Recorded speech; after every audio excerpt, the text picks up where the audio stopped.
President Trump is casting aside those who might stand in his way, and among the first to go were at least 20 leaders of federal offices that were created by Congress to hold administrations accountable.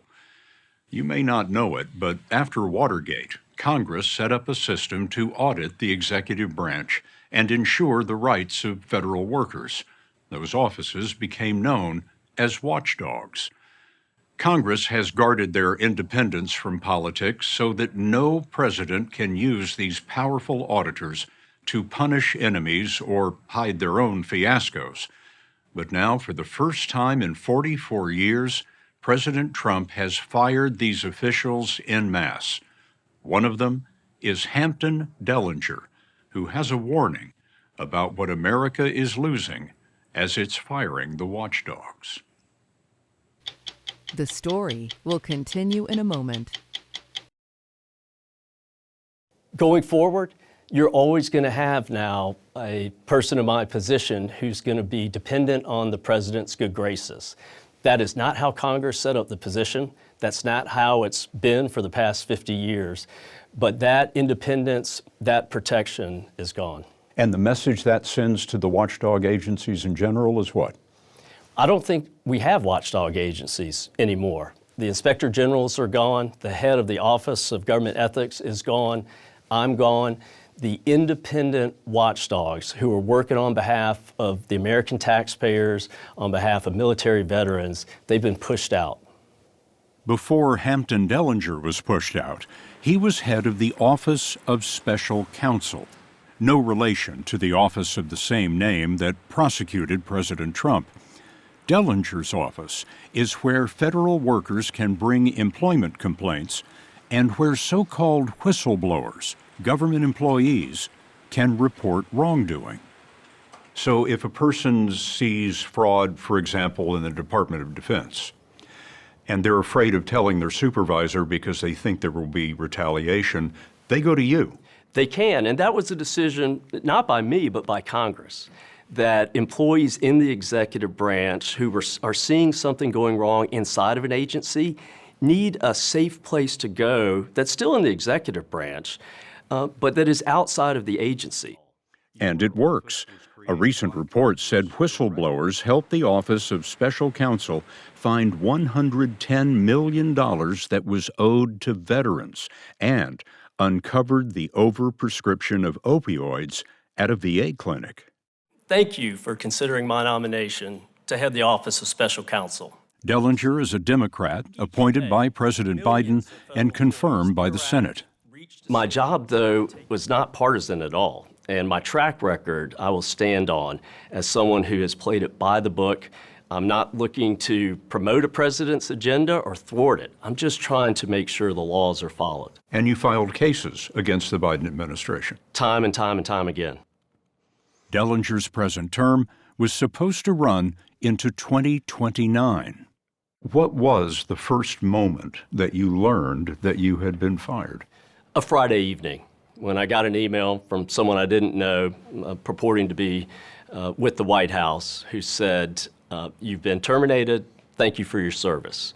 And of course, that email is just flatly inconsistent with the law, which says I can only be terminated for a very good reason. They didn't have a very good reason. They had no reason. Nothing. Nothing. The law says there has to be a reason, specifically one of three: neglect, inefficiency, or malfeasance. The termination email said none of that, so Dellinger sued to keep his job.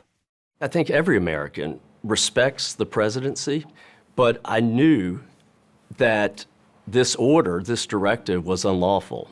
And ultimately, we are a nation of laws. The only reason we have a president is because we have a supreme rule book, the United States Constitution.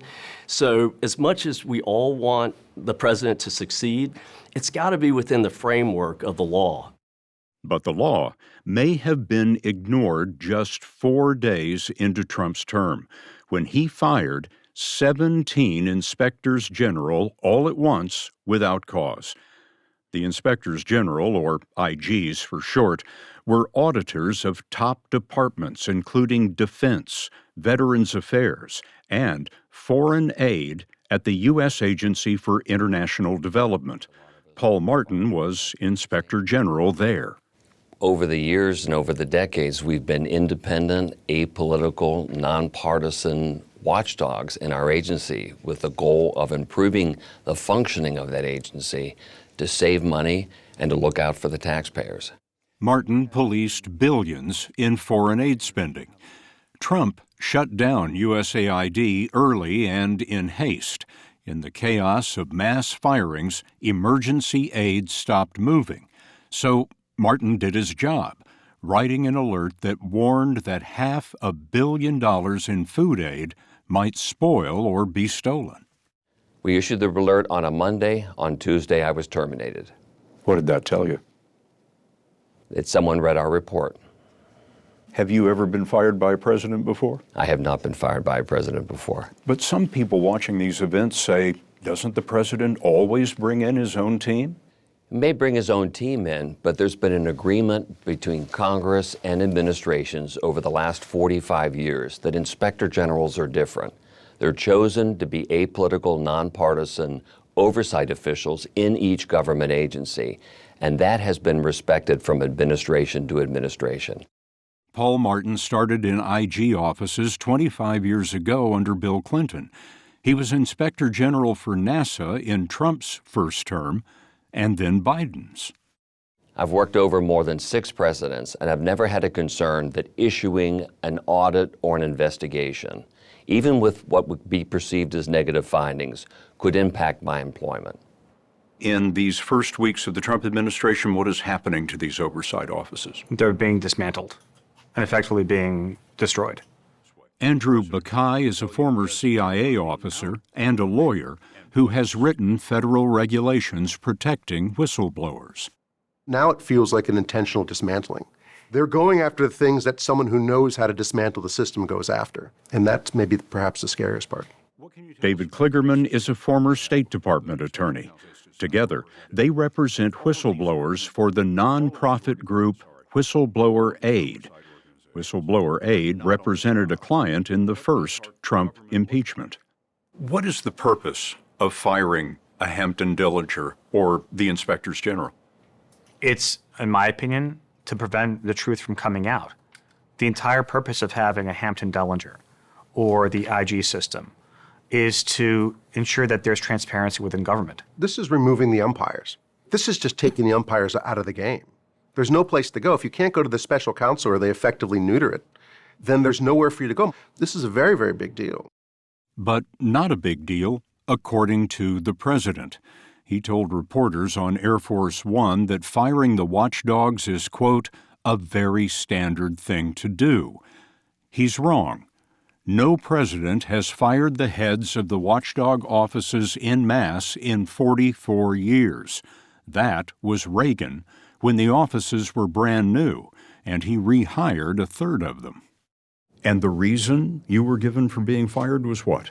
Oh, no reason. The president gave no reason. Why fire Kathy Harris? Possibly because she's on the federal board that hears appeals of fired federal workers, the very people the Trump administration has been laying off by the tens of thousands. If she left, their avenue of appeal could be blocked, at least temporarily. Harris is also fighting for her own job. For now, a judge has reinstated her. I swore an oath to the Constitution when I took this job that I would fulfill my term through March 2028. And I believe very deeply in the civil service and in public service. And I just couldn't look myself in the mirror and walk away from this. I'm here to fight. Kathy Harris fights for fired workers, often after receiving their cases from the office of Hampton Dillinger. In his final days on the job, Dillinger worked to restore employment of workers whom, he says, were fired by Trump illegally. So much is lost. You're losing talent, you're losing experience, you're losing integrity, you're losing tens of thousands of military veterans who served our country in uniform, who put their lives on the line for America, and who came back and joined the federal civilian workforce. But putting aside all the losses, at the end of the day, it has to be done the right way. If you're going to fire federal employees, you've got to do it lawfully. And that's my concern, that these mass firings aren't necessarily in accordance with the law. In February, Dellinger took on the case of 5,000 fired employees of the Agriculture Department. He passed their case to Kathy Harris and her appeals board. Harris stopped the firing, at least temporarily. The Trump administration is still in court to get Harris removed. But you've got to be able to be in this job and do what it takes to uphold the law and not be afraid. Not be afraid you're going to be fired at any moment if you make a decision that somebody doesn't like. I think the message to inspector generals is that the oversight of these programs, particularly if they're negative findings, is not welcome anymore. A message loud and clear now, according to former USAID Inspector General Paul Martin. It's not welcome in the administration, this administration, and it's not welcome in this current Congress. What should Congress be doing? Congress created the inspector generals and relied on, for the past 45 years, their findings and their audits and investigations to conduct aggressive oversight of any administration's programs. Since the firing of the inspector generals, there has been a deafening silence in Congress as far as pushing back. Why are they not speaking? Unclear. Martin worries that independence lost might never be regained. I'm afraid that we've moved on to an era in which every administration will come in and assume that they're going to replace all the inspector generals with people of their choice, that the Secretary of Treasury or the Attorney General will get to pick his or her inspector general, and that will turn the independent IG system on its head. If your office is beholding to the president, what is lost? Independence, accountability, a safe place for federal government employee whistleblowers to come to and know that they'll be respected and protected, that's gone. Other watchdogs are suing to challenge the president's power, but Hampton Dellinger is out. Last week, an order from an appeals court removed him. He told us that taking his fight to the Supreme Court would take months or a year, and by then, his whistleblower office would be devastated. The Trump administration argued to the court that it needed to, quote, put an end to Dellinger's rogue use of executive authority over the president's objections. What's your response to that? If wanting the rules to be followed is the new definition of going rogue, then call me by that name. I don't think I was going rogue. I think I was being a good American who believes in the rule of law. That's all I was trying to do, is make sure the laws are being followed.